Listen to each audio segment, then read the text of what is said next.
Hi, welcome to English Fluency TV and I hope you are well.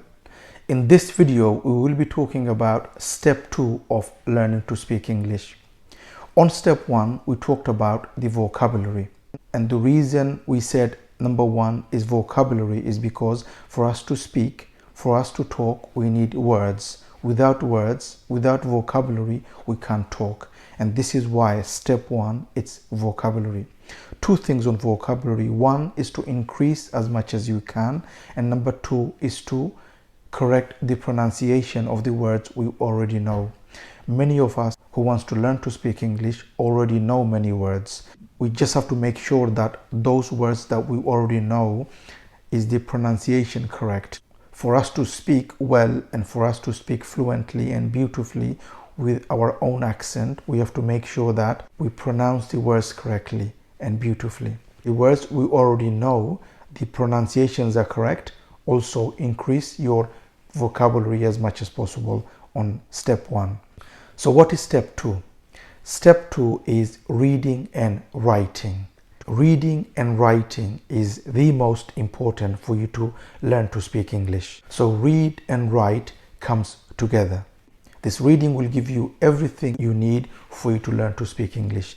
It will give you the vocabulary, which we talked about in step 1. So the more you read, more words you will learn, and it will increase your vocabulary. And number 2, it will teach you the spelling, it will teach you the writing skills, and most importantly, it will teach you the grammar. And that's the beauty of reading. So when you read, you learn the grammar. And this is why I always say that when you study how to speak English, don't study grammar alone in the beginning, because that will confuse you. But one other thing I like to say is that if the grammar is your subject and you have exams coming up on grammar, then yes, you have to study grammar because you have exams coming up. But here we are talking about learn to speak English. When you are learning to speak English, don't learn grammar alone, separately, because when you read, you learn the grammar, which I will talk to you about in a minute. So this reading will give you everything you need. It will give you the vocabularies, it will give you the spelling, it will give you the writing skills, and most importantly, it will give you the grammar of the language. So if you want to learn English more quickly, reading is important. You must read a lot. The more you read, the more intake your brain takes how this language works. So for you to understand how the language works and how the language is, reading is the most important. If you don't read, you don't really understand how the language works. Your brain doesn't understand. The more you read, your brain will intake more how the language is working, how the language should be spoken. So what kind of books should I be reading? That's the question you're probably asking as you watch this video. So what kind of books? And this is where it's really important what you read, because if you read the wrong things in the beginning, you will read but you won't learn much. You need to read two types. One is to read children books. Now you're probably thinking, well, children book is too easy for me. I don't need to read children book because I can read and I understand. But do you? That's the question. When you read the children book, and one of the things you learn is the grammar of the language. Okay? Because the children book are written in a way so that the children could understand, and it is written in a way with easy words and easy language and in short so that the children could understand. And when we are learning to speak English, we are also a child in the language. We need to learn how the language works. We need to know the grammar of the language. And like I said, children book will give you the grammar of the language. Many children's book will have pictures, and these pictures will be a huge help for you to understand the meaning of the word, and you will understand what the story is telling you. So my advice is, when you read the children book, try to read the ones with the pictures.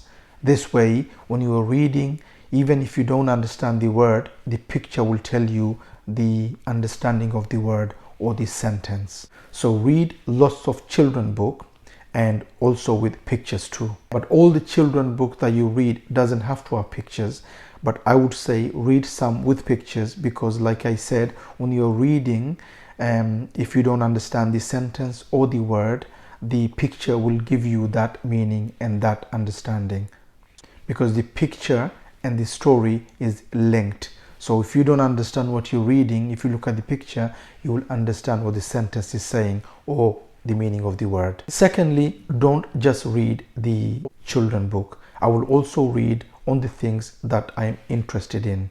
So read books on other things other than children book, maybe articles. It doesn't have to be a book, it could be articles. And when you read those books and articles, read on the things that you are interested in, on the subject that you like, because that way you will learn English as well as gain knowledge on the things that you love.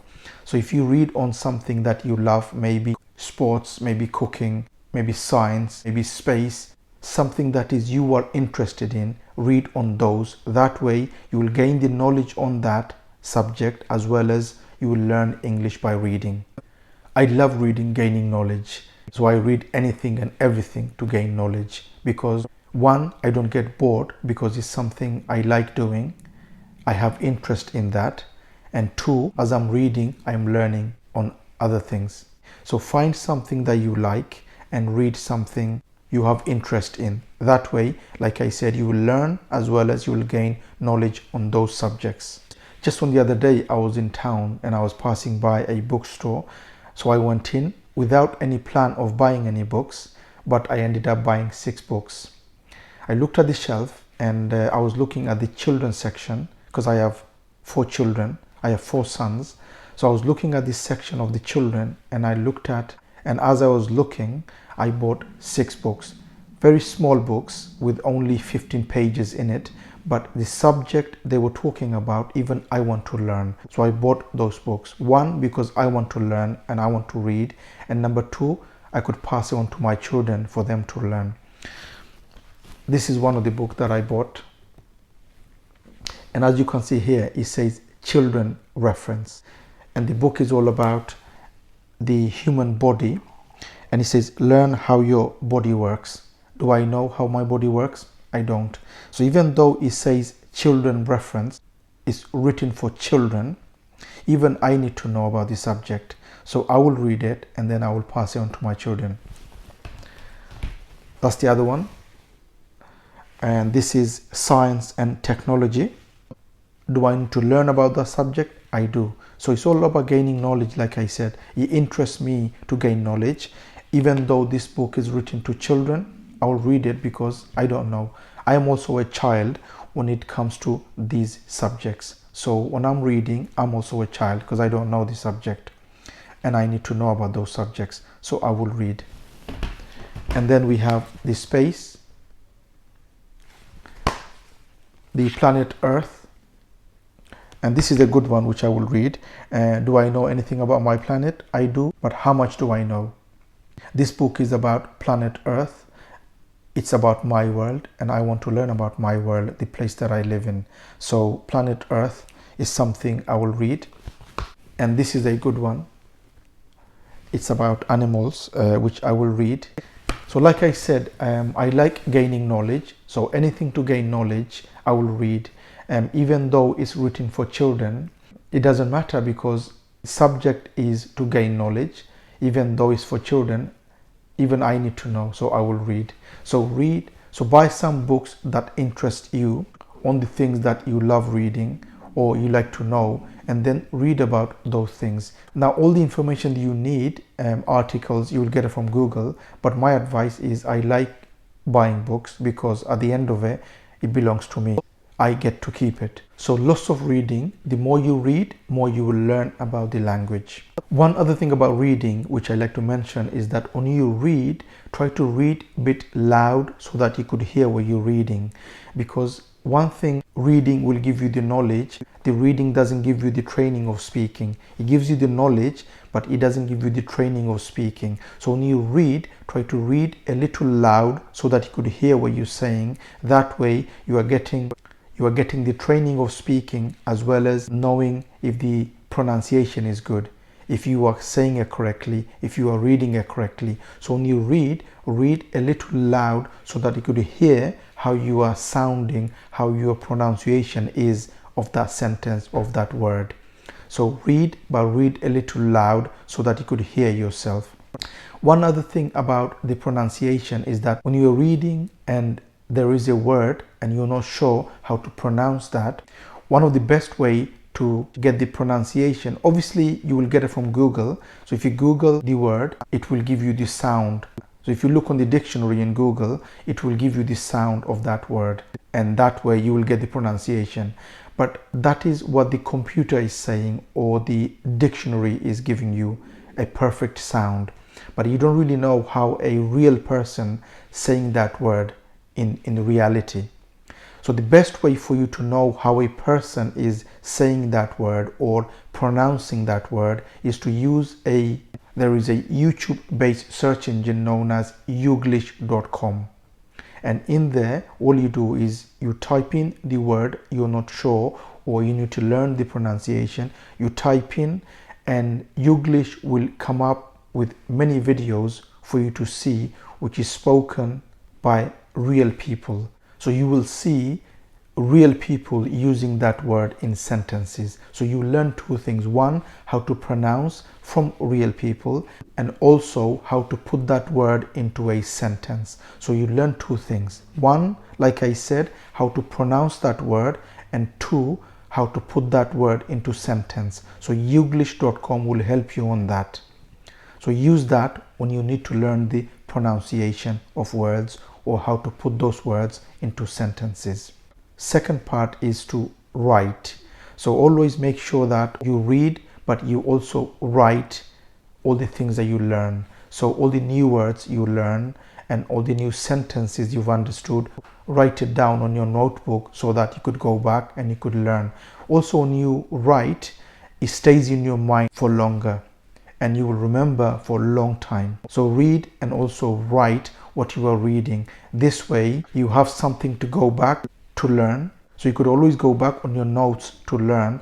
Also, it will help you to remember what you are learning because you're writing down. Your brain will capture that, what you're writing, for a longer period. Okay, so just before we finish, just to recap what we've covered in this video. So step 2, read and write. Do lots of reading and do lots of writing. Reading, start children book, especially with pictures. This will help you with the grammar as well as understanding what you are reading. So start with children book, and not just your children book, also read other things, especially on subjects that is interesting to you. That way you will gain knowledge on those subjects as well as learn English. Use youglish.com to learn the pronunciation and how to put those words into sentences. Youglish.com will help you how to pronounce words by real people as well as how to put words into sentences. And that's it for today, and I hope this video helps. If it does, please do give a thumbs up, and please do make a comment what you think of the video. And if you are new to the channel, please do subscribe so you don't miss any of my future videos. And thank you for watching, and bye for now.